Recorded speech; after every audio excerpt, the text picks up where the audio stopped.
CBSE board ने एक बड़ा फैसला किया है और खास करके छात्रों के लिए ये फैसला वरदान साबित हो सकता है। सबसे बड़ी बात यह है कि 2 मौके दिए जा रहे हैं। एक ऑप्शनल है, आप एग्ज़ाम दे सकते हैं, एक आपको मैंडेटरी है, यानी कि एक एग्ज़ाम ज़रूर देना पड़ेगा। बच्चों से बात करेंगे कि ये फैसला सीबीएसई बोर्ड का कितना वाजिब है। आपके लिए काफ़ी महत्वपूर्ण 2 एग्ज़ाम, एक एग्ज़ाम आप दे सकते हैं, एक ऑप्शनल, किस तरह का ये स्टेप है? एज मैं क्रिकेट खेलती हूँ तो मेरे लिए तो ठीक है, क्योंकि अगर मेरे ट्रायल्स वगैरह होते हैं तो मैं दूसरा दे सकती हूँ ऑप्शनल के थ्रू। हाँ। इसलिए मेरे लिए तो ठीक है ये डबल एग्ज़ाम होना। और जिस तरह से एग्ज़ाम होते हैं, टेंशन्स भी होती हैं, अब टेंशन्स कम हो सकती है? हाँ, क्योंकि डबल चांस है तो ऑफ कोर्स कम हो सकती है। कम हो सकती है। कुछ बच्चों से और बात कर लेंगे, क्योंकि ये क्रिकेटर हैं तो इसके समय थोड़ा सा कम होता है। आप लोगों के लिए ये बेहतर ऑप्शन हो सकता है सीबीएसई बोर्ड का? हाँ जी, बेहतर है। हाँ। कितना परसेंटेज आने की उम्मीद कर रहे हो? जितनी भगवान दे रहे उतनी सही है। नहीं, पढ़ाई तो कर रहे हुए ना क्रिकेट के साथ। हाँ हाँ। और खास करके क्रिकेट में अगर समय देते हो तो निश्चित रूप से पढ़ाई को बैलेंस करना भी बहुत हाँ जी, ज़रूरी है पढ़ाई भी। तो कैसे मैनेज करते हो टाइम और क्रिकेट को? वो टाइम मैनेजमेंट से हो जाता है, जितने टाइम प्रैक्टिस रहती है फिर उसके बाद रेस्ट करके पढ़ाई। ये आप लोग कहाँ पढ़ते हैं, दिल्ली में ही या कहीं और? एनसीआर में है सारे। एनसीआर के। तो सीबीएसई बोर्ड के फैसले को बेहतर आप मानते हो? हाँ जी, बेहतर है, बहुत अच्छा है। बेहतर है। ऑप्शन होने के कारण अब आपको मौके और ज़्यादा मिल सकते हैं। हाँ, हमारी मतलब जैसे कि प्रैक्टिस को भी उतना नहीं होगा, जैसे प्रैक्टिस की वजह से कभी कभी स्कूल छूट जाते हैं, पढ़ाई छूट जाती है, तो उसकी वजह से भी सही है। शुक्रिया, थैंक यू। तो कुछ बच्चों से हमने बात की। साफ तौर पर है कि इनके लिए एक तो क्रिकेट खेलते हैं तो थोड़ा सा समय मैनेज करना बहुत मुश्किल होता है, और सीबीएसई ने जो ऑप्शन दिया है कि आप 2 एग्ज़ाम दे सकते हैं, एक ऑप्शनल है, और जो बेहतर स्कोर होगा वही काउंट किया जाएगा। इसलिए ये फैसला मुझे लगता है कि और बेहतर हो सकता है। बच्चे भी यही मानते हैं कि ये फैसला बहुत बेहतर है। सीबीएसई बोर्ड ने लिया है कि 2 ऑप्शंस हैं। आप पहले ऑप्शंस में आप दे ही सकते हैं एग्ज़ाम, एक में है कि आपको एग्ज़ाम मैंडेटरी है। तो ये किस तरह का आप स्टेप मानते हैं इसमें? आई थिंक फर्स्ट जो इन लोगों ने किया है कि फर्स्ट वाला जो ऑप्शन है, 2 बार एग्जाम्स में से जो पहला ऑप्शन है वो मैंडेटरी है, और सेकंड जो है वो ऑप्शनल है कि आप नहीं दे सकते या जैसा भी चाहें।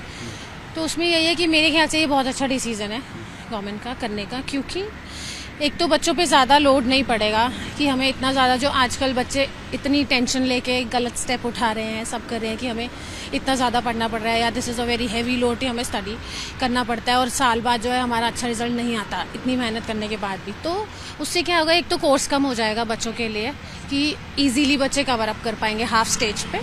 उसके बाद अगर वो बच्चे, कुछ बच्चों के लिए ऐसा भी होगा कि हाँ कि हम नहीं अच्छा कर पाए या इस बार, या कोई पर्सनल रीजंस हैं, कुछ भी ऐसा कि हमारे एग्जाम्स में अच्छे मार्क्स नहीं आए, तो उसके बाद जो है हम नेक्स्ट ऑप्शन ऑप्ट कर सकते हैं कि हम वी कैन डू, हम कर सकते हैं, वो दिखा सकते हैं, राइट। और अगर नहीं तो आपका, और जो अच्छे बच्चे हैं, जो पढ़ने वाले बच्चे हैं, वो तो फर्स्ट ऑप्शन में ही बोलेंगे कि ठीक है हमारा तो डन है कि अब वी डोंट वांट। तो एक बहुत अच्छा डिसीजन है ये दोनों ऑप्शंस के लिए, दोनों बच्चों के लिए, जो बच्चे कर सकते हैं उनके लिए भी और जो बच्चे नहीं कर सकते हैं किसी रीजन की वजह से उनके लिए भी। सबसे बड़ी चीज़ है कि ऑप्शंस दे दिया गया है, तो आपके पास मौके हो गए कि अगर पहले में आप अच्छा सिक्योर मार्क्स नहीं कर पाए तो दूसरे। बिल्कुल, बहुत ही बढ़िया डिसीजन है मेरे हिसाब से। जब मेरी डॉटर जाएगी तब तक, आई थिंक 2026 से स्टार्ट हो रहा है ये, नेक्स्ट ईयर से, राइट। जब तक मेरी डॉटर जाएगी तब तक उसके लिए और भी बेटर हो जाएगा कि हाँ ईजी है, 6 मंथ्स में मैं ईजीली एग्जाम दे पाऊंगी, और फिर बाद में जो है जैसा भी बच्चा चाहे।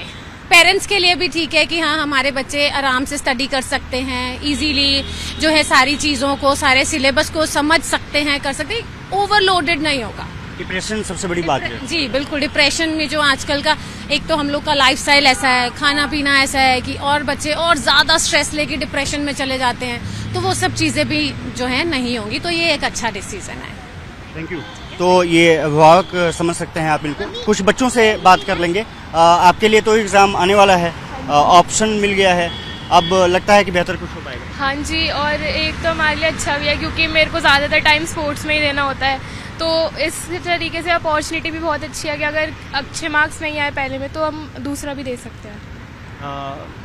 एक जो बच्चे आजकल खास करके डिप्रेशन में आ जाते हैं, स्पोर्ट्स वाले तो नहीं जाते हैं क्योंकि खेलते हैं तो, लेकिन दूसरों के लिए क्या आप संदेश कुछ देना चाहोगे? कि मतलब यही कि अपना अच्छे से पढ़ो और कोशिश करो कि पहले में ही क्लियर हो जाए, दूसरे में जाना ही नहीं है, बस पहले में क्लियर हो जाए। और इतना डिप्रेस होने वाली कोई बात ही नहीं है, और लाइक जाएगा ही अच्छा अगर आप अच्छे से परफॉर्म करोगे, अच्छे से पढ़ोगे, उसको टाइम दोगे, तो बस इतना ही। Thank you. तो साफ तौर पर है कि अभिभावक के साथ बच्चे भी खुश हैं, ऑप्शंस मिला है, और अभिभावकों का मानना है कि जिस तरह से डिप्रेशन की समस्या रही है बच्चों में, उससे ये कम होगा। सीबीएसई के स्टेप को काफ़ी लोग बेहतर बता रहे हैं। कैमरामैन विपिन के साथ मैं अक्षय राय, भारत 24, दिल्ली।